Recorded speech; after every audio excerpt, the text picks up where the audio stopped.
Halo dan selamat bergabung kembali di Me and My Bible. Ini adalah program Bible Study yang diinisiasi oleh Gereja ICC, tapi terbuka buat umum, siapapun Anda, dimanapun Anda, kita bisa belajar sama-sama di sini, oke?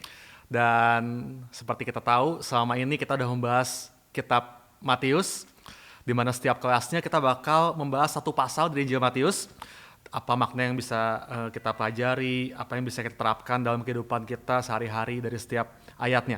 Oke? Dan hari ini kita bakal masuk ke Matius pasal 28 yang merupakan pasal terakhir dari Injil Matius. So nggak kerasa ya, udah 28 pasal kita lewati bareng-bareng. Dan tahukah saudara bahwa episode pertama dari Me and My Bible, yaitu pembahasan Matius 1, itu kita on air-in itu tanggal 3 April 2020. Yang artinya tepat 1 tahun yang lalu, pas banget, exactly 1 year ago, kita launching program ini dengan membahas Matius 1. Dan jadi Me and My Bible ini adalah salah satu program yang kita start di awal pandemi ketika kita mulai semuanya online, orang-orang mulai banyak diam di rumah dan kita perlu kasih sesuatu buat makanan rohani mereka. Disitulah program ini dimulai. Oke, dan puji Tuhan, program ini tetap eksis bertahan sampai setahun, sampai hari ini. So, saya mau mengucapkan banyak terima kasih kepada setiap Bapak Ibu Saudara yang udah setia mengikuti program ini. Semoga Anda semua terberkati, sama seperti saya pribadi juga terberkati banget. Beneran.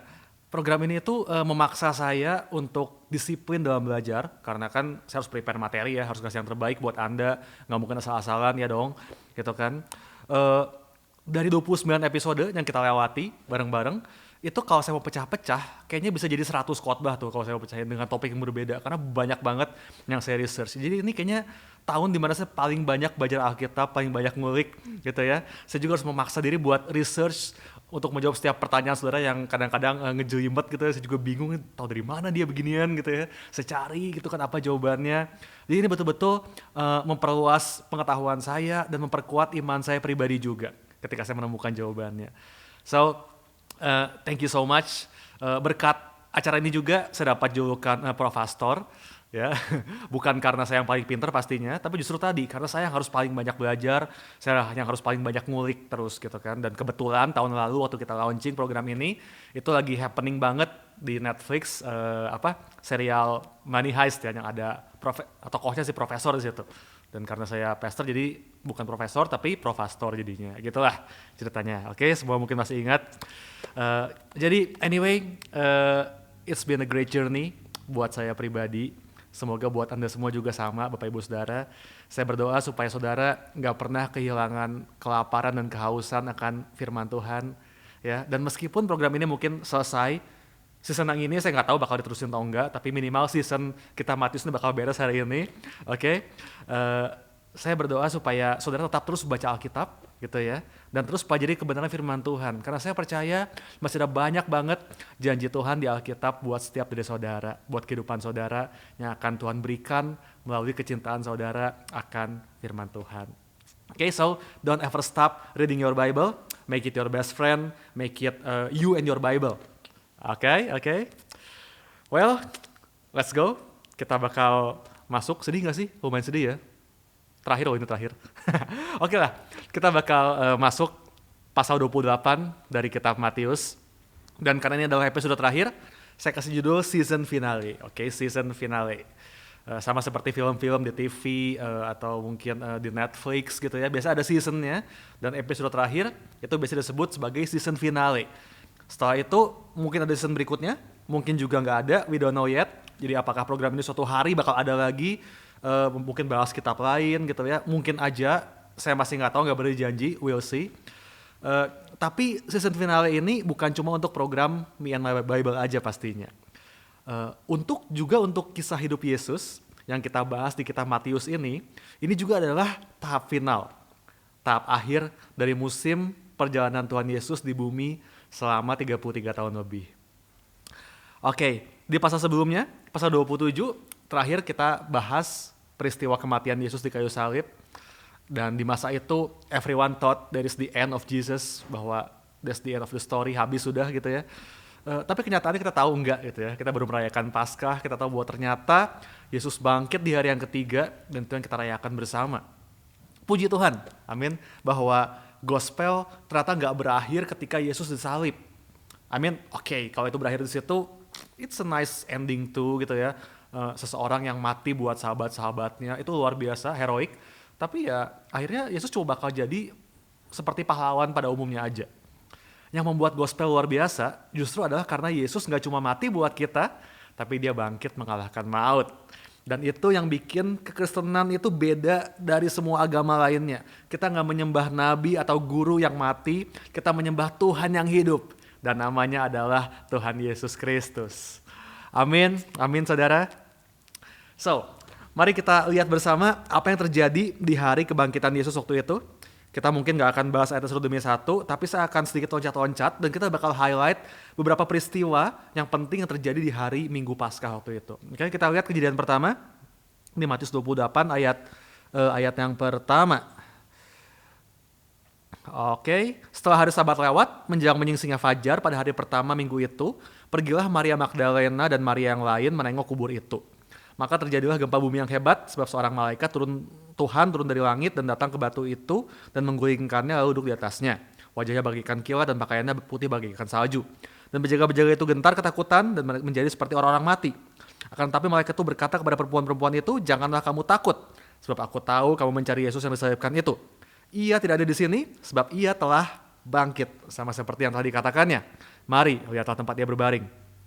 Dan segeralah pergi dan katakanlah kepada murid-muridnya bahwa ia telah bangkit dari antara orang mati. Ia mendahului kamu ke Galilea, di sana kamu akan melihat dia. Sesungguhnya aku telah mengatakannya kepadamu. Mereka, para perempuan itu, segera pergi dari kubur itu dengan takut dan dengan sukacita yang besar dan berlari cepat-cepat untuk memberitahukannya kepada murid-murid Yesus. Oke, so kita masih ingat ya waktu itu Yesus mati di hari Jumat jam 3 sore, betul ya, kurang lebih. Dan kemudian jam 6 sorenya itu udah mulai hari yang baru karena penanggalan Yahudi dimulai di jam 6 sore setiap harinya. Jadi dari jam 6 sore hari Jumat sampai ke jam 6 sore besoknya itu adalah hari Sabat. Dan di 24 jam itu masyarakat nggak boleh melakukan apapun, oke, harus beristirahat, itu hari tenang. Jadi para wanita ini baru datang di hari Minggu paginya setelah hari Sabat lewat, Minggu paginya itu baru para wanita ini, para perempuan ini berangkat untuk menengok kubur Yesus. Dan tadi di ayat 1 dibilang yang pergi ada Maria Magdalena dan juga Maria yang lain. Injil Markus ini menulis dengan lebih detail. Seenggaknya disebutkan ada 3 wanita yang datang pagi hari itu. Oke, kita lihat di Markus 16 ayat 1, ini kejadian yang sama ditulis oleh Markus. Dibilang setelah lewat hari Sabat, Maria Magdalena dan Maria ibu Yakobus serta Salome membeli rempah-rempah untuk pergi ke kubur dan meminyaki Yesus. Oke. Mari kita bahas lebih detail tentang para wanita ini. Dibilang ada 3 wanita tadi ya. Maria Magdalena kita udah tahu siapa dia, gak bakal ketuker. Kemudian yang kedua dibilang Maria ibu Yakobus. Kalau tadi di Matius bilang ini Maria yang lain. Ini adalah Maria istri dari Kleopas, ibu dari Yakobus muda alias James the Less. Oke, saudara mungkin masih ingat di pembahasan kita mengenai 12 rasul. Ada 2 murid Yesus di 12 rasul namanya Yakobus. Ada Yakobus tua, yaitu adalah saudara Yohanes, dan ada Yakobus muda. Nah ini ibunya dari Yakobus muda, oke? Sering juga disebut sebagai Maria Kleopas. Kemudian Salome, ini juga pernah kita bahas di pelajaran sebelumnya. Ini adalah istri dari siapa? Ada yang masih ingat? Salome, istri dari Zebedeus, oke? Ini adalah ibu dari Yohanes dan Yakobus tua, sekaligus tante dari Tuhan Yesus. Oke, masih ingat ya ketika Salome ini adalah wanita yang meminta Yesus, apakah boleh kedua anak saya nanti duduk satu di sebelah kirimu, satu di sebelah kananmu. Oke. Dan lumayan menarik kalau kita membahas tradisi gereja mengenai wanita-wanita ini. Jadi nama Maria itu ya kalau sudah pelajari, ini di zaman itu nama yang sangat umum, sangat mungkin agak pasaran mungkin gitu ya. Hampir semua orang pakai nama ini. Sama seperti kalau pria banyak banget yang namanya John, James sudah kita bahas ya, nama Yohanes banyak banget di Alkitab, nama Yakobus banyak banget, nama Simon banyak banget, itu nama yang umum banget. Nah kalau buat perempuan di zaman itu, yang sangat umum itu adalah nama Maria, oke, itu nama yang sangat umum. Nah ada satu kepercayaan tradisional dari gereja zaman dulu yang disebut dengan The Three Daughters of Saint Anne, oke, 3 putri dari Santa Anna. Saya nggak tahu apakah ini benar atau enggak secara historikal, mungkin benar, oke, karena gini, ada banyak sekali kisah-kisah tentang para santo, para santa, orang-orang kudus di zaman dahulu. Sebagian ada yang benar, sebagian ada yang mungkin kurang tepat, sebagian ada yang sedikit diromantisasi sama tradisi supaya cerita lebih bagus. Jadi saya nggak tahu seberapa akurat ini, tapi kemungkinan benar gitu ya. Jadi Santa Ana yang merupakan nenek dari Tuhan Yesus ya, kita tahu itu katanya dia ini punya 3 orang putri. Dan tiga-tiganya itu dikasih nama Maria, karena dia semua orang namanya Maria di zaman itu ya. Oke. Jadi 3 putri, tiga-tiganya dikasih nama Maria. Siapa aja? Nah, yang pertama adalah Maria, the wife of Joseph ya, Maria istri dari Yusuf yang merupakan ibu dari Yesus. Itu yang pertama. Kemudian anak yang kedua adalah Mary, the wife of Cleopas. Oke. Ini adalah tadi ya, Cleopas juga disebut sebagai Alpheus, kita tahu udah pernah bahas. Dan anaknya adalah tadi Yakobus muda alias James the Less. Dan yang ketiga adalah Maria Salome, istri dari Zebedeus yang merupakan ibu dari Yakobus dan Yohanes. Jadi ketiga Maria ini adalah kakak beradik, tapi katanya yang saya baca katanya sih beda ayah, tapi semua ibunya sama, yaitu Santa Ana. Dan jadi seperti udah pernah kita bahas dulu gitu ya, sebagian besar dari 12 rasul itu kebanyakan mereka punya hubungan kekerabatan yang dekat banget. Kita tahu Petrus dan Andreas itu kakak beradik, betul ya. Lalu Yesus sendiri juga masih sepupu dengan Yakobus, dengan Yohanes tua, dengan Yohanes, dengan Yakobus tua, dengan Yakobus muda, itu sepupuan semua. Sementara Yakobus muda sendiri dia punya saudara yang namanya siapa? Matius, betul ya? Sama-sama anak Alpheus kan, Lewi anak Alpheus, betul. Jadi kita lihat ini semuanya mereka banyak banget yang bersaudara berhubungan dekat. Oke. Dan kembali ke yang ini, ke yang tadi, itulah dia 3 Maria, the 3 Marys, putri dari Santa Ana. Dan di luar 3 Maria ini masih ada Maria yang keempat ternyata, gitu kan, yaitu tadi Maria Magdalena. Pusing ini banyak banget Marianya, oke? Yang kita juga tahu Maria Magdalena adalah pengikut Yesus. Di luar itu lagi ada yang kelima sebetulnya ya, yaitu Maria saudarinya Marta, Mary of Bethany. Ini gila udah ada 5 berarti kan, pusing gue. Nah tapi balik lagi ke ayat yang tadi, jadi yang datang ke kubur Yesus di pagi itu adalah 3 orang Maria, yaitu Maria Kleopas, Maria Salome, dan Maria Magdalena. Oke, jadi yang gak ikut adalah Maria ibu Yesus. Ya, yang datang adalah Maria Kleopas, Maria Salome, dan Maria Magdalena. Semoga semua gak ketukar-tukar, semua gak bingung dengan banyaknya kesamaan nama ini ya. Maria ada 5, kita udah pernah bahas, Yakobus ada 4 gitu ya. But that's okay, tapi good kalau kita bisa bedakan, oh ini nyeritain si ini, tokoh-tokoh yang berbeda. Anyway, kita lanjut ya. Jadi ketika 3 wanita ini mereka sampai di kubur Yesus, kita tahu bahwa batu yang menutupi kubur itu udah terguling dan kubur itu kosong. Dan kemudian malaikat berkata, "He is not here, he is risen." Saya percaya bahwa batu besar itu digulingkan bukan supaya Yesus bisa keluar, ya nggak sih? Karena kita tahu bahwa dengan tubuhnya yang baru setelah bangkit, Yesus bisa menembus dinding itu nggak masalah. Ingat tiba-tiba Yesus muncul di upper room ketika murid-muridnya berdoa, ingat ya? Itu jadi nggak masalah. Saya percaya batu digulingkan bukan supaya Yesus bisa keluar, tapi justru supaya orang-orang di luar bisa ngelihat ke dalam bahwa itu kubur beneran kosong. Supaya nggak ada yang bilang bahwa oh yang berkeliaran di luar bukan Yesus, Yesusnya masih di dalam. Nggak bisa, karena terbukti kuburnya kosong, oke? Kubur yang kosong menjadi bukti yang nyata bahwa Yesus sudah bangkit. Oke? Dan malaikat yang ada di kubur itu lalu menyuruh para wanita ini pergi supaya menceritakan kabar gembira ini kepada para murid-murid Yesus yang lain. Nah, dari sini saya mau ceritain kejadian berikutnya. Kejadian ini nggak tertulis di Injil Matius, gitu ya. Tapi sudah bisa temukan di Injil Yohanes. Ini sedikit lebih detail di Injil Yohanes dibahas ketika Maria pergi memberitahukan kebangkitan Yesus ini kepada murid-murid Yesus. Ini menarik banget. Jadi setelah mendapat perintah dari malaikat, ini Maria Magdalena, dia itu segera memberitahukan kepada 2 sahabat terdekat Yesus, yaitu siapa? Petrus dan Yohanes ya. Kita lihat di Yohanes 20 ayat 1 dan 2. Ini kisah yang lucu banget menurut saya. Pada hari pertama minggu itu, pagi-pagi benar ketika hari masih gelap, pergilah Maria Magdalena ke kubur itu dan dia melihat bahwa batu telah diambil dari kubur. Ini kisah yang sama ya dari sudut pandang Yohanes ya. Ayat 2, ia berlari-lari mendapatkan Simon Petrus dan murid yang lain yang dikasihi Yesus dan berkata kepada mereka, Tuhan telah diambil orang dari kuburnya dan kami tidak tahu di mana ia diletakkan. Oke, kita udah pernah bahas sebelumnya ya, bahwa Injil Yohanes ditulis oleh Yohanes sendiri. Jadi tiap kali kita menemukan tulisan murid yang dikasihi Yesus, itu Yohanes sedang mengacu kepada dirinya sendiri ya. Jadi ayat 2 ini lagi bilang bahwa Maria Magdalena berlari mendapatkan Simon Petrus dan Yohanes. Nah, ini yang menarik nih. Petrus sama Yohanes ini tentunya mereka, saya percaya sahabat baik lah ya, karena mereka rekan sepelayanan, mereka juga selalu makan bareng, tinggal bareng mungkin gitu ya, sama-sama murid Yesus juga gitu ya. Jadi saya percaya mereka berdua teman baik. Tapi di sisi lain yang lucu, kelihatannya itu ada sedikit kompetisi, sedikit persaingan antara mereka berdua, antara Petrus sama Yohanes. Soal, ya biasalah kalau sama-sama murid kan gitu ya, siapa yang duduk sebelah Yesus kalau makan gitu ya, siapa yang bisa lebih dekat sama Yesus, siapa yang lebih dipercaya sama Yesus gitu ya. Jadi ini kayaknya mereka berdua bersaing memperebutkan atensi Yesus nih. Petrus jelas dia tipe yang lebih berapi-api, to the point, kita pernah bahas ya. Di Matius 26 waktu itu kita bahas ketika Yesus bilang nanti kalian semua bakal ninggalin aku nih ketika aku bakal disalibkan. Petrus dengan bold bilang apa, ingat, biarpun mereka semua yang lain tuh marah lain terguncang imannya karena engkau, aku sekali-kali enggak.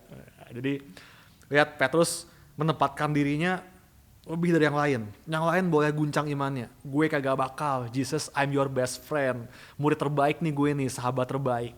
Petrus selalu pengen stand out ya, kita tahu itu. Nah sementara Yohanes kayaknya tipe yang lebih lebih lihai kayaknya ya. Mungkin orang Cina bilang lebih likiat gitu ya. Dia tuh sukanya main cantik, pakai strategi kalau Yohanes. Tadi kan kita lihat ya, dia minta backing ke ibunya sama ke kakaknya Yakobus supaya boleh nggak nanti ketika Yesus memerintah kita aja yang duduk sebelah kiri sebelah kanannya nih gitu ya. ini pakai cara-cara gitu kalau Yohanes. Tapi intinya gitu, mereka tetap teman baik, dua-duanya orang hebat gitu ya.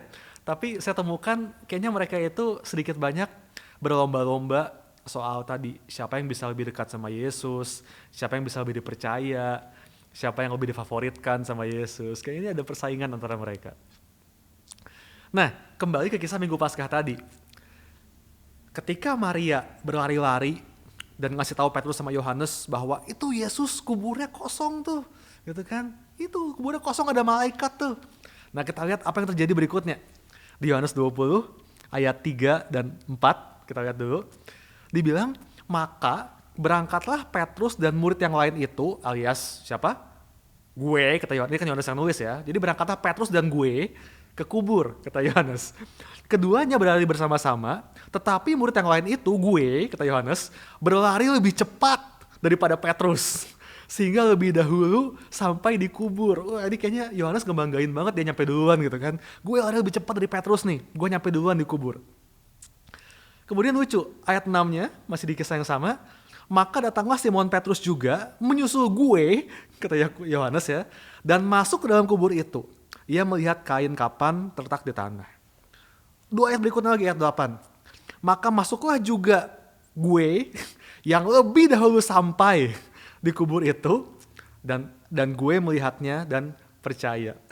So lucu banget ya, kita lihat dalam 4 ayat, ini sampai 3 kali Yohanes mau menekankan bahwa ini gue duluan yang nyampe duluan di kubur Yesus loh. Ini Petrus di belakang gue loh, gue masuk duluan, Petrus nyusul di belakang, gitu. Gue duluan nyampe. Lucu ya, jadi kayaknya Yohanes pengen banget menekankan bahwa I'm better, gue duluan nih. Dan kemudian persaingan ini ternyata nggak berakhir di situ, saudara. Ini berlanjut ke pasal berikutnya di Yohanes 21. Ini nggak akan kita baca, tapi sebagian udah tahu kisahnya. Jadi itu setelah Yesus bangkit ya. Mungkin saudara ingat waktu itu murid-murid lagi pada menangkap ikan di danau, pengen nangkap ikan, tapi mereka nggak dapat apa-apa tuh. Udah berlayar, udah coba nangkep, nggak dapat apa-apa.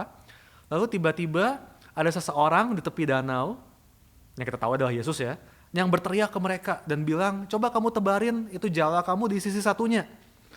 Lalu murid-murid melemparkan jalanya dan mereka menangkap ikan yang banyak banget. Dan kalau sudah baca di Yohanes 21, ketika murid-murid melihat mujizat itu, tiba-tiba ada banyak ikan, Yohanes langsung nangkep dan dia teriak, itu Tuhan, kata Yohanes. Ini pasti Yesus tuh yang di pinggir danau tuh. Katanya.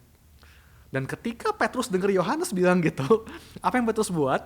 Dia langsung dibilang terus sudah baca ayatnya lucu banget. Petrus langsung loncat ke danau dan dia berenang ke tepian menghampiri Yesus. Seolah Petrus bilang, oke, this time I'm going first. Kemarin gue keduluan ke kubur, sekarang gue duluan nih, gue yang berenang di depan.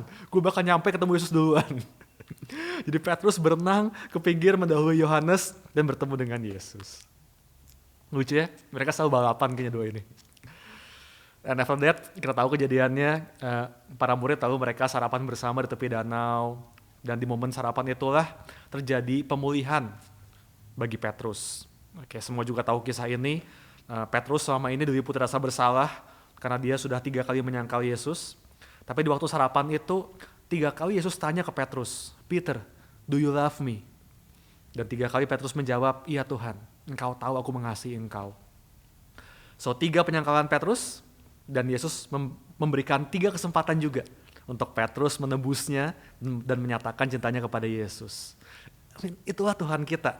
Nggak peduli berapa kali pun kita bikin kesalahan, berapa kali pun kita menyakiti hati Tuhan. He is always full of grace. Dan dia selalu kasih kita kesempatan buat kembali lagi kepadanya, buat kembali lagi menyatakan cinta kita kepada Tuhan. Itulah Tuhan kita yang luar biasa. So pagi itu saya percaya Petrus kayaknya lega banget. Beban dia, rasa bersalah dia, rasa intimidasi dia selama ini karena menyangkal Yesus terangkat. Karena Yesus memberikan redemption, memberikan kesempatan buat menebusnya. Jadi itu momen yang sangat happy buat Petrus. Tapi yang menarik, nah ini dia nih. Yang menarik adalah apa yang terjadi tepat setelah momen itu. Setelah kejadian itu, kalau sudah baca ayat berikutnya, di Yohanes 21 ayat 20. Ini pas setelah tadi nih, setelah kejadian yang dimana pemulihan Yesus sama Petrus. Ayat 20-nya, ketika Petrus berpaling, ia melihat murid yang dikasihi Yesus, yaitu Yohanes ya, sedang mengikuti mereka. Ini masih kepo sih Yohanes nih kan, Petrus yang ngobrol sama Yesus, Yohanes gak mau kalah diikutin di belakang sama dia. Yaitu murid yang pada waktu mereka sedang makan bersama duduk dekat Yesus dan berkata, Tuhan siapakah dia yang akan membiarkan engkau? Ketika Petrus melihat murid itu atau Yohanes, ia berkata kepada Yesus, Tuhan, apakah yang akan terjadi dengan dia ini? Sudah lihat, baru aja happy, baru aja mengalami pemulihan sama Yesus, ini Petrus malah berpaling, ya, dia malah ngelihat ke samping, dan dia kembali memikirin persaingannya sama Yohanes. Sebenarnya Yohanes juga tadi kepo ngikutin ya. Gitu. Lagi happy-happy nih, tiba-tiba dia paling ngelihat Yohanes, Tuhan kalau dia gimana nih? Tuhan udah tahu aku sangat mengasihi engkau, ini anak ini gimana nih? Dia bakal gimana nasibnya? Dan saudara, seringkali kita juga kayak Petrus, ya nggak sih? Udah jelas Tuhan itu lagi bicara sama kita lagi menikmati hubungan yang intim sama Tuhan, tapi tengah-tengah itu kita malah sukanya berpaling ke kiri, berpaling ke kanan, lihat orang lain, bandingin hidup kita sama hidup orang lain. Ya nggak sih? Bahkan ketika hidup kita sebetulnya lagi fine-fine aja gitu ya, lagi happy semua. Lalu kita berpaling, kita lihat orang lain, dan tiba-tiba kita merasa ada yang kurang. Ya nggak sih, seringkali gitu. And that's true bahwa the fastest way to kill something special is to compare it to something else. Cara paling cepat buat membunuh sesuatu yang spesial adalah dengan membandingkannya dengan sesuatu yang lain. Because where comparison begins, contentment ends. Ketika kita membandingkan, disitulah rasa cukup kita, rasa bersyukur kita bakal hilang. Amin. Dan saya melihat bahwa hari-hari ini adalah masa yang paling mudah untuk kita compare diri kita sama orang lain. Kita buka sosial media gitu ya, buka sosmed, langsung kita lihat nih, ini teman-teman lagi pada ngumpul nih, kok gue nggak diundang sih? Wih, ini pada kirim-kiriman makanan nih, kok gue nggak dikirimin sih? Hah, itu suaminya dia bikin romantic dinner gitu di rumahnya, di tengah COVID nggak keluar-keluar, itu dia ngedekor rumah, terus pasang meja di dekor pakai lilin, aduh romantis banget. Kok suami gue nggak pernah kayak gitu sih? Hah, dia punya mobil baru? Hah, dia punya sepeda baru? Hah, dia kok bodinya langsing gitu sih? Kok gue kayak begini sih perut gue? Lihat, gak ada habisnya. The fastest way to kill something special is to compare it to something else. Andy Stanley bilang bagus banget, there's no end to comparison. Perbandingan tuh nggak ada habisnya. Whatever someone else has, we want that plus apapun yang orang lain punya, kita pengen hal yang sama selalu ditambah belakangnya. We want something bigger, we want something prettier, richer, nicer, happier, faster, better. I want what you have plus in the end. Kita pengen sesuatu yang lebih dari orang lain. There's no end, gak ada habisnya. So kita lihat, itu yang sering kali kita alami, betul ya. Dan ketika Petrus mulai membandingkan dirinya lagi sama Yohanes, lihat apa jawaban Yesus. Ayat berikutnya 22. Jawab Yesus ke Petrus ya, jikalau aku menghendaki supaya ia tinggal hidup sampai aku datang, apa Yesus bilang? Itu bukan urusanmu, tetapi engkau ikutlah aku. Sekali lagi ya, Yesus bilang apa? Itu bukan urusanmu, tetapi engkau ikutlah aku. So tugas kita Bapak Ibu adalah mengikuti Yesus, bukan ngurusin keberhasilan orang lain. Kita gak akan bisa mengikut Tuhan dengan setia kalau kita selalu sibuk membandingkan diri kita sama orang lain. Am I good enough? Am I worthy? Am I important? Gue penting gak sih? Gue ini hebat gak sih? Saudara, kita harus memutusin dengan benar nih, di mana kita akan meletakkan rasa berharga kita. Because sometimes, kadang-kadang kita itu hidup untuk alasan yang salah. Kita mengejar keberhasilan untuk alasan yang salah. Di TV ada satu reality show yang sempat happening juga. Saudara mungkin pernah nonton sebagian. Judulnya Revenge Body with Khloe Kardashian. Ada pernah nonton? Revenge Body with Khloe Kardashian. Itu acaranya gimana? Jadi itu mereka bakal pilih seorang wanita biasanya. Ini wanita yang maaf ya, mungkin karena penampilannya kurang menarik tadinya, lalu ditinggal sama pacarnya. Lalu kemudian si Khloe Kardashian ini bakal membantu wanita ini buat makeover. Ini bakal diajakin nge-gym, di make upin biar cantik, dibeliin baju, pokoknya dibikin keren. Supaya apa? Supaya pas lihat lagi mantannya nyesel gitu kan. Waduh, coba dulu gue putusin. Jadi ini adalah program balas dendam ke mantan, ceritanya gitu. Dan ini yang banyak orang lakukan, saya perhatiin. Kita diajak di masa lalu, waktu kita kecil mungkin, terus kita bilang, tunggu ya, tunggu sampai gue sukses, gue bakal buktiin, gue bakal sukses, gue bakal kasih lihat ke lo, bahwa gue juga bisa berhasil. Hari ini lo injek-injek gue, suatu hari gue bakal kasih lihat ke lo. Guys, that's a wrong motivation. Why do you let that person define your worth? Kenapa kita biarkan orang itu mengatur kita perlu sukses atau enggak, ya enggak sih? Kalau mau sukses itu buat Tuhan, buat diri kita, bukan buat orang lain. Ngapain kita capek-capek berjuang cuma buat ngasih lihat ke orang lain?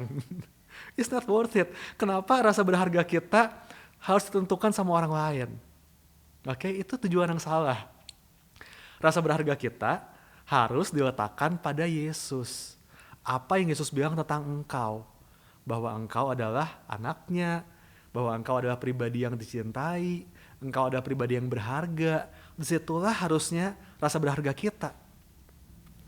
Kalau rasa berharga kita letakkan pada apapun yang lain atau siapapun yang lain selain Yesus, gitu ya, maka we will run a race that we can ever win. Kita bakal lari di perlombaan yang kita nggak pernah bisa menang. Engkau akan selalu nggak pernah puas, engkau selalu bandingin diri sama orang lain, engkau akan selalu mengejar kesia-siaan. It's a race that you can never win. Padahal, each of us, setiap dari kita, we have our own special race. Kita punya perlombaan kita masing-masing. Yang khusus buat kita. Lihat ayatnya ya, di Ibrani 12, ayat 1 dan 2. Ibrani 12, dibilang, karena kita mempunyai banyak saksi bagaikan awan yang mengelilingi kita. Marilah kita menanggalkan semua beban dan dosa yang begitu merintangi kita, dan berlomba dengan tekun dalam apa? Perlombaan yang diwajibkan bagi kita, bukan buat orang lain, buat kita nih. Ayat berikutnya, marilah kita melakukannya dengan mata yang tertuju kepada Yesus, yang memimpin kita dalam iman, bawa iman kita kepada kesempurnaan, dan mengabaikan kehinaan, tekun memikul salib dan sukacita dan disediakan bagi Dia yang sekarang duduk sebelah kanan tata Allah. Kita lihat, jadi ada sebuah pertandingan yang khusus buat kita. Dan kita harus berlari di pertandingan itu dengan mata yang tertuju hanya kepada Yesus. Sama seperti tadi Yesus bilang ke Petrus tadi, udah gak usah berpaling kiri dan kanan gitu ya, kamu ikut aku aja, kamu lihat ke aku aja. Itu kan Yesus bilang ke Petrus tadi. Dan saudara semua yang pernah ikut lomba, mungkin saudara pernah ikut lomba lari, mungkin lomba renang, atau apa sprint gitu ya. Saudara pasti tahu bahwa kesalahan terbesar saat kita berlomba adalah ketika kita ngelihat kiri dan kanan. Ya gak sih? Mata kita harus selalu tertuju ke depan, ke garis finish. So we must run our own race. Don't try to win anyone else's race. Jangan coba menangin pertandingan orang lain. Because you have your own special race. Engkau punya pertandinganmu sendiri. Kalau kita punya pengertian ini, kalau kita ngerti bahwa setiap orang punya perlombaannya sendiri, maka waktu kita nanti lihat orang lain berhasil, kita gak bakal sirik tuh. Kita gak bakal terintimidasi tuh. Karena kita tahu bahwa mereka menang di pertandingannya. Saya ya bakal menang di pertandingan saya. Waktu orang lain berhasil, kita ikut happy. Bagus, mantep kamu, saya dukung kamu. Karena kita tahu itu bukan perlombaan saya. Saya gak lagi bersaing sama dia. Saya punya lomba saya sendiri. Betul ya? Kalau kita ngerti konsep ini, kita gak bakal judge orang, kita gak bakal bandingin diri kita gak bakal sibuk dengan motivasi yang gak jelas, kita gak bakal stres sendiri gitu ya. Karena kita tahu, kita happy lihat orang sukses. Gak kayak kan zaman sekarang gitu ya, orang susah lihat orang seneng lihat orang susah katanya gitu ya. Itu kita gak bakal kayak gitu tuh. Kita bakal happy waktu lihat teman kita berhasil, rekan-rekan kita dipromosiin, kita bakal seneng. Karena kita tahu mereka menang di pertandingan mereka, saya bakal menang di pertandingan saya. Amin. So just fix your eyes on Jesus and run your own race. Because no one can defeat you in being you. Gak ada yang bisa ngalahin engkau dalam menjadi dirimu sendiri. Jadi dirimu sendiri aja dan larilah di pertandingan itu. Jadilah apa versi terbaik yang Tuhan mau dari dirimu. Itu yang kau kejar. Ada panggilan Tuhan yang spesifik buat setiap kita. So mari berhenti ngebandingin diri sama orang lain. Amin, amin. Itu pelajaran yang saya dapat dari kisah Petrus dan Yohanes. Very interesting, right? I mean, again, mereka berdua orang hebat. Mereka berdua juga saya percaya sahabat baik. Tapi itu, mereka kayak sibuk juga saling bersaing nih. And that's something funny. Well, jadi di Injil Matius ini, tadi kita lihat, ternyata emang gak semua kejadian setelah kebangkitan Yesus dicatat di sini. Kisah Petrus sama Yohanes balap lari tadi gak ada di Matius. Gitu ya. Lalu ada kisah Yesus menampakkan diri kepada 2 murid dalam perjalanan ke Emmaus, saudara tahu, itu pun gak ada di Injil Matius. Ada lagi kisah ketika Yesus menampakkan diri di upper room, kemudian ada kisah di mana Thomas gak percaya dan dia harus sampai mencelupkan jarinya ke lukanya Yesus, itu pun Matius gak nulis. Jadi ada banyak hal yang terjadi. Kita lihat bahwa di 4 Injil ini tiap penulis punya perspektif masing-masing. Tapi keempat Injil yaitu Matius, Markus, Lukas, dan Yohanes semuanya saling melengkapi. Oke, sehingga kita makin nangkep gambaran besarnya, kita tahu semua detail yang terjadi peristiwa demi peristiwa dalam kehidupan Yesus. Oke. Yuk, sekarang kita lihat lagi apa yang dicatat lagi oleh Matius. Oke, kita balik ke Injil Matius ya, pembahasan kita.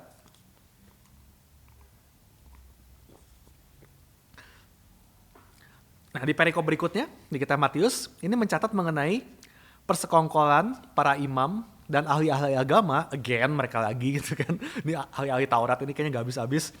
Mereka bersekongkol dengan para serdadu yang menjaga kubur Yesus. Lihat di Matius 28 ayat 11. Ketika mereka tengah jalan, datanglah beberapa orang dari penjaga itu ke kota dan memberitahukan segala yang terjadi kepada imam-imam kepala.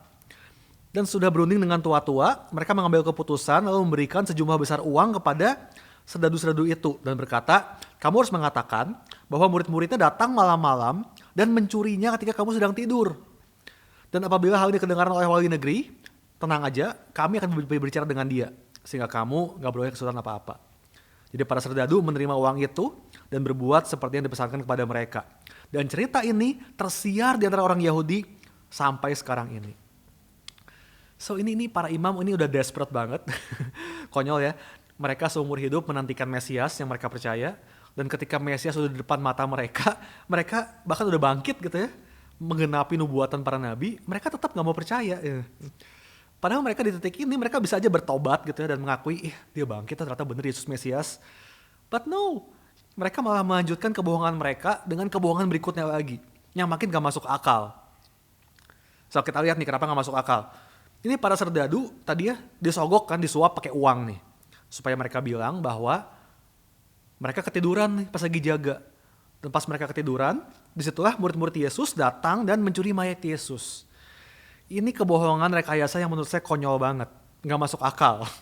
Pertama, itu kalau sudah lihat gambarnya di internet atau di film-film ya, itu batu yang nutupin kubur Yesus itu gede banget. Dan gak mungkin bisa didorong sama satu orang. Kalaupun bisa, itu batu digeser pasti suaranya bakal keras banget. Karena gede banget nutupin pintu kubur. Pasti berisik banget. Terus dia serdadu, tidurnya kayaknya pules banget ya, abis dugem gitu, abis mabok. Gak kebangun tuh denger suara yang berisik kayak gitu. Kok bisa ya? Gak mungkin kayaknya, gak masuk akal. Itu hal pertama. Terus hal kedua nih, yang bikin konyol. Oke deh, anggaplah mereka ketiduran, pules banget, dan gak bangun denger batu digeser. Pertanyaannya, kok mereka bisa tahu bahwa yang nyuri mayatnya Yesus adalah murid-muridnya? Tahu dari mana? Kan katanya tidur. Kok sampai bisa bilang tahu dicuri sama murid-murid? Sudah lihat, ini kebohongan yang gak masuk akal banget, direkayasa banget. Sangat dibuat-buat untuk menutupi fakta bahwa Yesus sudah bangkit. Ini semua jelas banget bohong nih. Bahkan katanya ya, kalau saya baca-baca gitu ya penelitian sejarah, katanya saudara, ternyata ada jauh lebih banyak bukti sejarah yang menyatakan Yesus bangkit dibandingkan bukti sejarah bahwa pernah ada tokoh-tokoh yang namanya Julius Caesar, Napoleon Bonaparte. Itu kan semua tokoh sejarah yang kita percaya ada, betul ya? Dan ada lebih banyak bukti Yesus ada dibandingin mereka. Tapi somehow, orang itu lebih susah percaya Yesus bangkit dibandingin percaya bahwa Julius Caesar atau Napoleon pernah eksis. Dan betul yang dibilang dari ayat 15 tadi, bahwa cerita itu tersiar di antara orang Yahudi sampai sekarang ini. Sampai hari ini ada begitu banyak orang-orang, terutama dari yang non-Kristen ya, yang gak percaya bahwa Yesus bangkit. Ada yang bilang bahwa dari awalnya yang disalib bukan Yesus, gitu ya, itu orang lain yang mirip dia. Gitu. Ada yang bilang bahwa dari awal dia gak mati, makanya dia cuma pingsan aja, makanya bisa kabur. Nggak ngerti gimana dia kaburnya, dorong batu dari dalam gitu kan.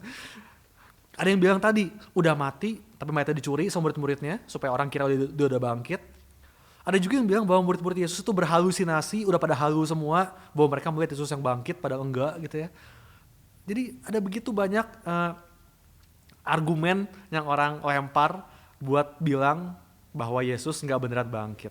Padahal tadi, bukti sejarah menunjukkan begitu banyak bahwa Yesus bangkit. Kalau saudara ke Israel hari ini, saudara bakal temukan makamnya Daud, makamnya Ribka, itu semua masih ada di sana.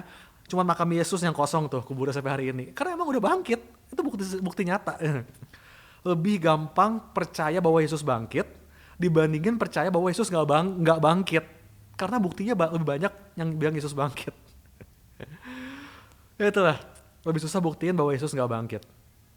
Tapi ya begitu. Bahkan sampai hari ini ya, kebohongan yang diceritakan terus-menerus lama-kelamaan akan menjadi dalam tanda kutip kebenaran baru. Betul ya? The fake truth that is repeated, diulang terus-terusan, akhirnya bakal menjadi the new truth, gitu ya nggak sih? Hari ini contohnya ada begitu banyak hoax di sosial media gitu ya, tapi karena disebar terus-terusan secara masif gitu kan, akhirnya orang-orang udah nggak tahu mana yang benar mana yang salah, dan akhirnya kita pun menerima itu sebagai kebenaran. Padahal mungkin awalnya itu hoax doang, tapi karena kita nggak tahu, semua orang percaya itu, kita pikir oh ini kayaknya benar nih. Ya. Begitu pula hari ini ada begitu banyak dosa yang dunia bilang gak apa-apa gitu ya. Dan karena statement gak apa-apa ini diulang-ulang terus, diiklanin terus, di-campaign terus, turun-temurun, akhirnya itu menjadi kebenaran baru yang diterima oleh seluruh dunia. But the truth is always the same. Amin. Tuhan kita selalu sama dulu, sekarang, sampai selamanya. Kebenaran firman Tuhan gak akan pernah berubah. Apa yang dulu dosa, hari ini masih dosa, dan sampai kapanpun bakal tetap dosa. Amin. So just because something is socially acceptable doesn't mean that it's the truth. Cuman gara-gara sesuatu itu diterima sama masyarakat, bukan berarti itu kebenaran. Mau seluruh dunia bilang benar, Kalau firman Tuhan bilang salah, ya salah. Mau bilang itu legal kek, mau bilang itu wajar semua orang buat itu, mau bilang toh semua negara juga melakukan hal ini gitu ya. Tapi kalau Alkitab bilang enggak, ya enggak. Just because something is socially acceptable doesn't mean that it's the truth. Oke, diterima secara sosial bukan berarti itu kebenaran. Dan itulah sebabnya Injil Matius ini ditutup oleh Yesus memberikan amanat agung atau the Great Commission. Ini adalah perikop terakhir di Alkitab ya. Karena tadi, bukan di Alkitab, di Injil Matius, perikop tadi di Injil Matius. Karena tadi, di tengah banyaknya fake truth, kebenaran palsu tadi yang dipercaya dunia hari-hari ini, Yesus mengutus kita untuk terus menyebarkan the real truth. Kebenaran firman Tuhan yang sejati, yang mutlak. Kita semua udah pasti hafal amanat agung ini. Kita baca ini perikop terakhir, Matius 28, ayat 16-20. Dan ke-11 murid itu berangkat ke Galilea, ke bukit yang ditujukan Yesus kepada mereka. Ketika melihat dia, mereka menyembahnya, tapi banyak beberapa orang ragu-ragu. Yesus mendekati mereka dan berkata, "Kepadaku telah diberikan segala kuasa di surga dan di bumi. Karena itu pergilah, jadikanlah semua bangsa muridku, dan baptislah mereka dalam nama Bapa dan Anak dan Roh Kudus.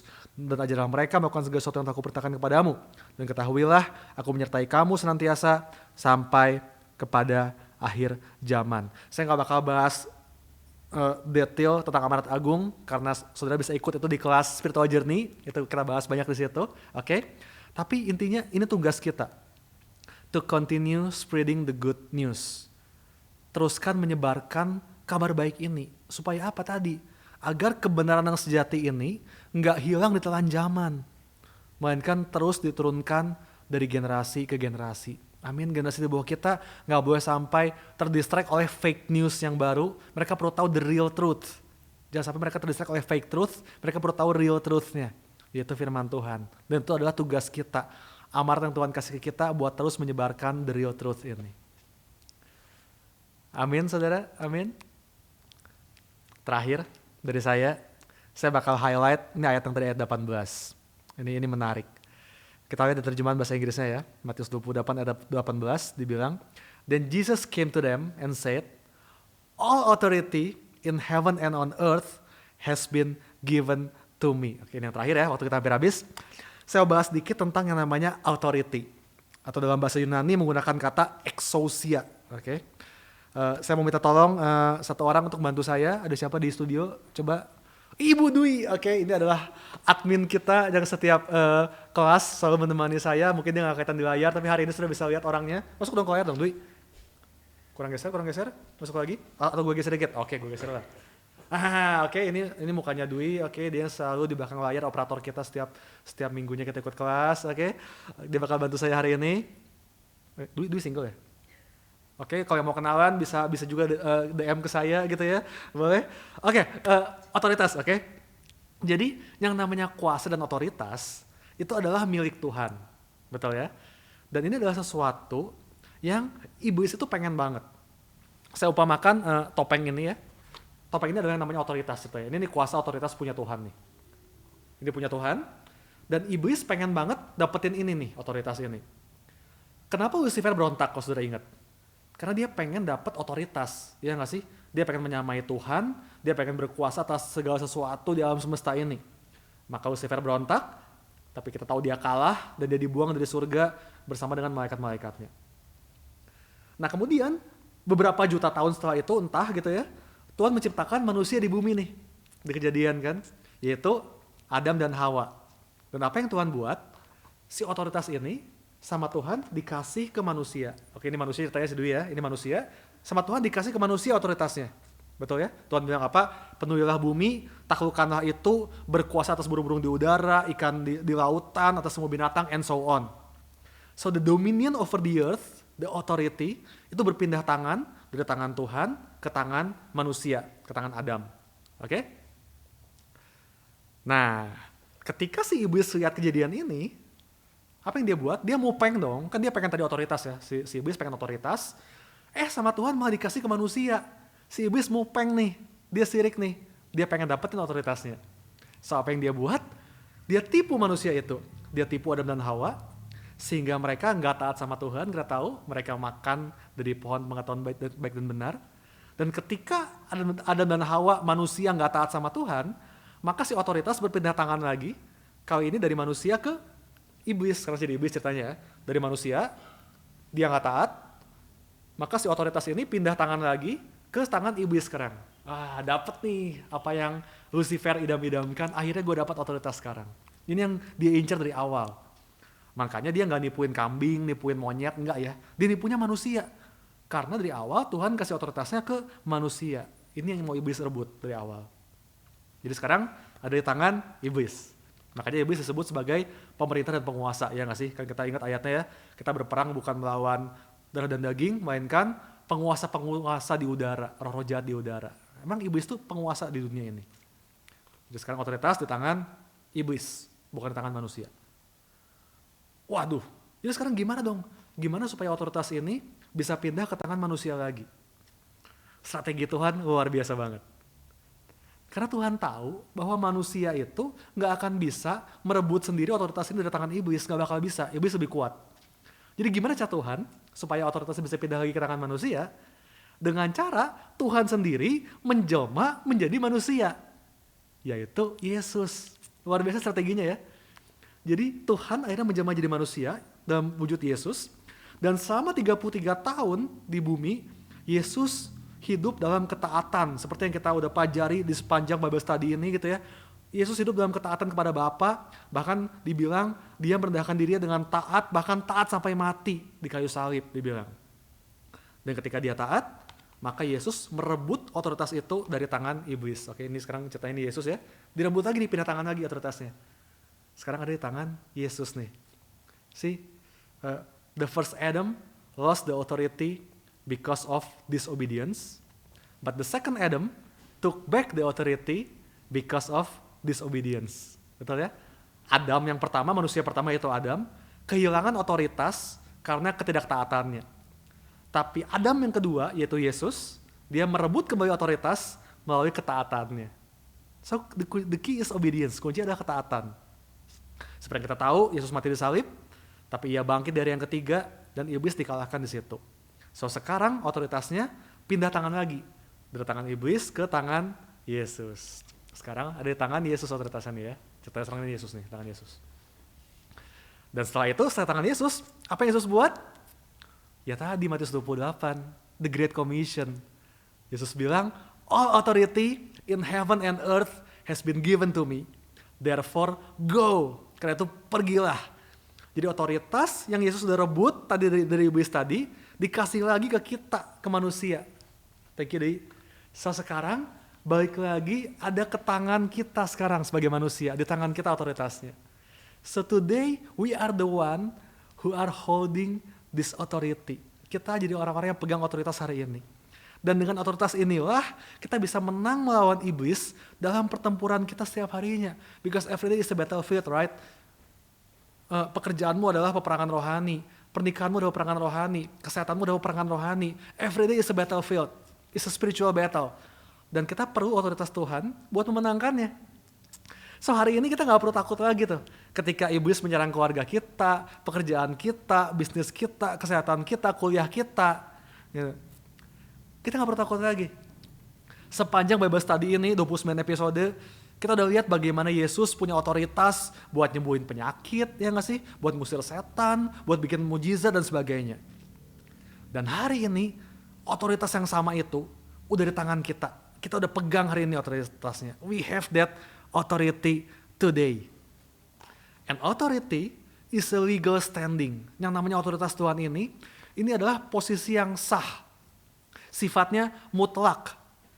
Ini bukan sekedar personality, oh karena saya orang dominan, berarti saya punya otoritas. Gak ada hubungannya sama personality. Bukan juga emotional feeling, oh saya lagi merasa bisa memimpin hari ini, hari lain enggak gitu ya. Atau tergantung dari berapa lama udah jadi orang Kristen gitu ya. Oh tapi saya baru lahir baru kemarin, baru minggu lalu dibaptis. Gak ada hubungannya sama itu. It's a legal standing. Ini sebuah status bahwa kita punya otoritas. Sama seperti kalau kita menikah, oke? Menikah adalah legal standing, iya gak sih? Kalau saya ditanya, Pastor udah nikah belum? Saya gak bakal terus mikir dulu gitu ya, kayaknya udah nikah sih. gitu kan? Atau mungkin saya bilang, saya nggak tahu tapi saya mengklaim bahwa saya sudah menikah. Ngapain? Kalau udah nikah ya udah, ya nggak sih? Nggak masalah nikahnya baru sehari kah? Atau udah 10 tahun kah? Kalau status sudah menikah ya udah nikah, ya nggak? Nah sama, authority juga adalah legal standing. Kalau udah dikasih ke kita ya udah punya kita. Nggak masalah bertobatnya kemarin atau 10 tahun yang lalu sama aja. But the devil, musuh kita, he is a legal expert. Betul ya? Dia tuh ahli hukum nih, makanya dibilang he is the accuser, sang pendakwa kan. Dia tuh emang ahli banget tuh soal main-mainin hukum dan dia menuduh kita. He knows the law and he loves to play with it. Dan tipuan iblis selalu adalah dia bakal bikin kita berpikir bahwa kita itu kurang roh buat melawan dia dalam peperangan kita setiap hari. Padahal tadi, sejak hari pertama kita terima Yesus, maka otoritas buat ngalahin iblis itu udah ada di kita. Kuasa Yesus itu yang sama itu ada dalam setiap kita. Tapi kita seringnya gitu kan, ditipu tuh sama iblis tuh, dimanipulasi. Mana bisa, lu kan baru jadi Kristennya. Lah lu kan baru bikin dosa kemarin, mana bisa lu gitu kan. Sehingga kita berpikir, waduh kayaknya saya gak bisa sendiri nih. Saya perlu pastor nih buat doain saya nih. Ketika ada yang sakit, aduh nanti. Jangan saya yang doain, kita panggil pastor dulu ya, kita panggil pendeta biar pendeta yang doain. Nanti. Kita tunggu tim doa datang gitu ya. Panggil Kak Evi, kita butuh tim doa yang kuat buat ini. Saudara, bukan gak boleh minta tolong ke pastor gitu, ke pendeta, boleh aja, itu bagus. Tapi masalahnya, ini kan para pastor juga gak standby 24 jam buat kita, ya gak sih? Gimana kalau kondisi darurat gitu kan, jam 1 subuh gitu, terus gak ada siapa-siapa yang bisa kita telepon gitu kan, kita harus fight sendiri gitu, gimana? Ya doa sendiri aja, ya gak? Karena toh otoritasnya sama, kuasanya sama, Roh Kudusnya yang bekerja dalam kita sama. Tuhan bisa bekerja lewat saya, demikian juga Tuhan bisa bekerja lewat saudara. Kita semua punya roh yang sama, amin. Terus mungkin sebagian ada yang bertanya, Pastor, kalau gitu kenapa dong? Kok kelihatannya ada sebagian hamba Tuhan yang kayaknya lebih besar kuasanya gitu kan? Kayak yang lebih diurapi. Kayaknya dia kalau berdoa lebih cun deh, kayaknya dia lebih berhasil kalau ngusir setan sama dia berhasil tuh. Kalau orang sakit dia yang doain biasanya sembuh tuh. Kok kayaknya dia lebih expert sih beda sama saya udah coba berdoa kayaknya nggak sembuh tuh. Kok bisa gitu ya? Nah jawabannya simple saudara. Jawabannya simply karena orang itu yang kelihatan expert itu cuman lebih ngerti aja berapa besar otoritas dan kuasa yang ada di dalam dia. Dia cuma lebih ngeh aja, dia lebih aware aja. Because the more we realize the power, the more we can exercise it. Semakin kita sadar berapa besar kuasa yang ada dalam diri kita, semakin kita bisa menggunakan kuasa itu, kita bisa praktekkan itu.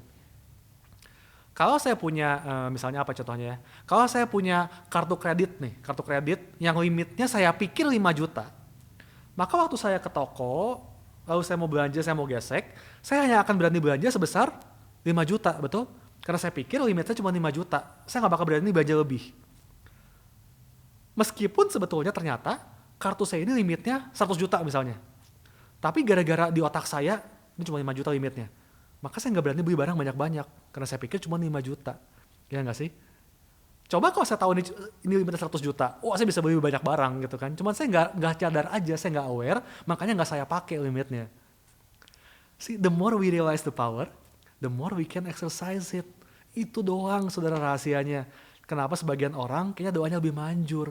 Karena mereka lebih intim sama Tuhan, mereka punya hubungan pribadi yang lebih dalam sama Tuhan, sehingga Tuhan nyatakan kepada mereka bahwa kuasanya lebih besar dalam diri mereka.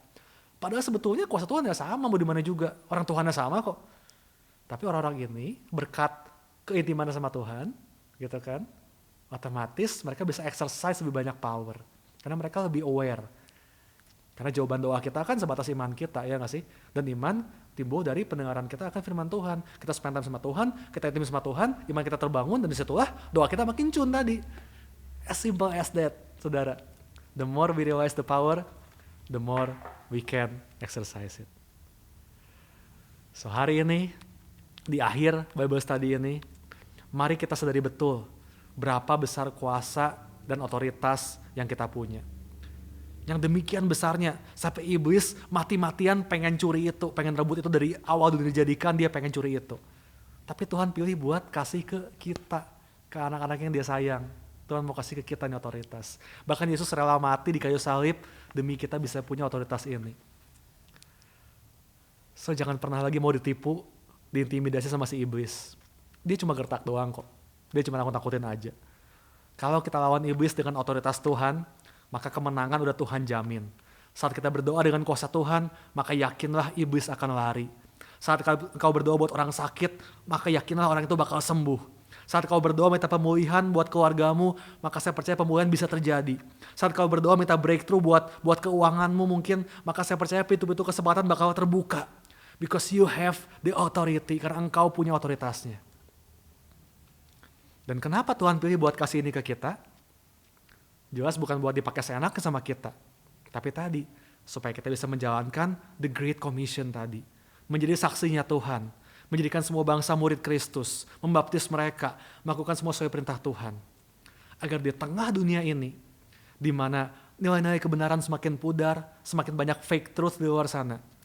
Kebenaran firman Tuhan yang sejati tetap diturunkan from generation to generation. Melalui kita. Apakah amanat ini sulit? Iya sulit. Bahkan hampir mustahil kalau kita pakai kekuatan sendiri. Tapi kita kan gak pakai kekuatan sendiri. Betul ya? Kita pakai kuasa dan otoritas yang udah Yesus bayar buat kita.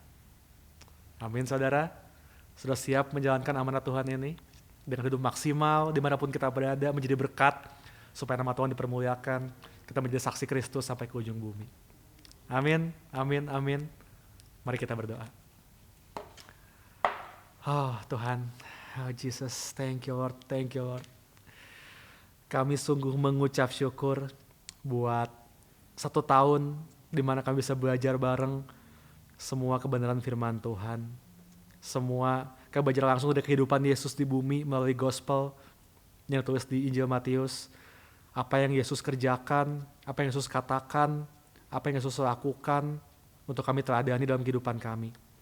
Kami bersyukur buat otoritas yang Tuhan kasih buat setiap kami. Hamba berdoa supaya setiap bapak, ibu, saudaraku di tempat ini, hari demi harinya, mereka semakin aware akan kuasa Tuhan yang besar yang ada dalam diri mereka. Biar mereka semakin mencintai firman Tuhan, mereka semakin mencintai hadirat Tuhan, mereka spend time lebih banyak waktu buat doa, buat baca Alkitab, buat saat teduh, supaya mereka semakin sadar akan kuasa Tuhan yang besar dalam diri mereka, so that they can exercise this power, agar mereka bisa mempraktekkan kuasa ini dalam kehidupan mereka, dalam keluarga mereka, di bisnis mereka, kerjaan mereka, kuliah mereka, kesehatan mereka, pelayanan mereka, dimanapun mereka berada. Hamba berdoa supaya mereka bisa exercise power, authority yang besar ini yang Tuhan kasih. Kami percaya bahwa bersama Tuhan, maka semua spiritual battle kami setiap harinya sudah Tuhan menangkan buat kami. If God is for us, who can be against us? Tuhan di pihak kami, maka siapakah lawan kami? Biar kami menggunakan kuasa ini, supaya hidup kami maksimal, hidup kami fruitful, sehingga nama Tuhan dipermuliakan sampai ke ujung bumi. Terima kasih Tuhan, buat hidup yang berkemenangan, yang kami tahu adalah bagian kami. Kami mau terus mengasihi firman Tuhan, terus belajar. Program ini mungkin berakhir hari ini, tapi kami gak akan berhenti untuk terus mencari wajah Tuhan, mencari tahu kehendak Tuhan lewat firman Tuhan setiap harinya.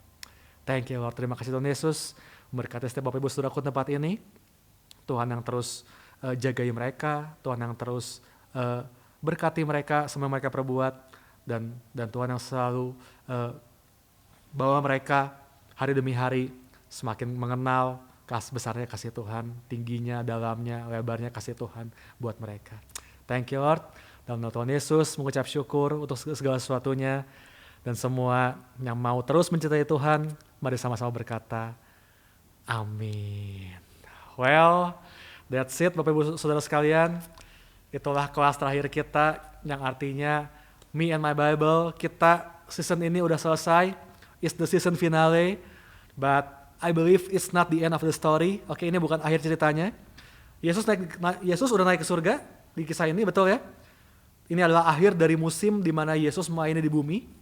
Tapi hari ini ada another season, ada musim yang lain, di mana sekarang adalah giliran kita yang terus memberitakan Injil dan melanjutkan pekerjaan yang udah Yesus mulai di bumi ini.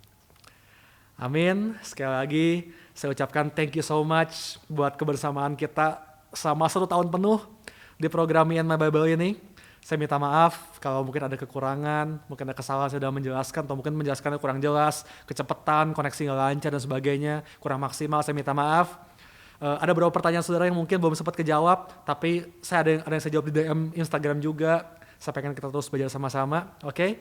I hope it's okay. Again, thank you so much.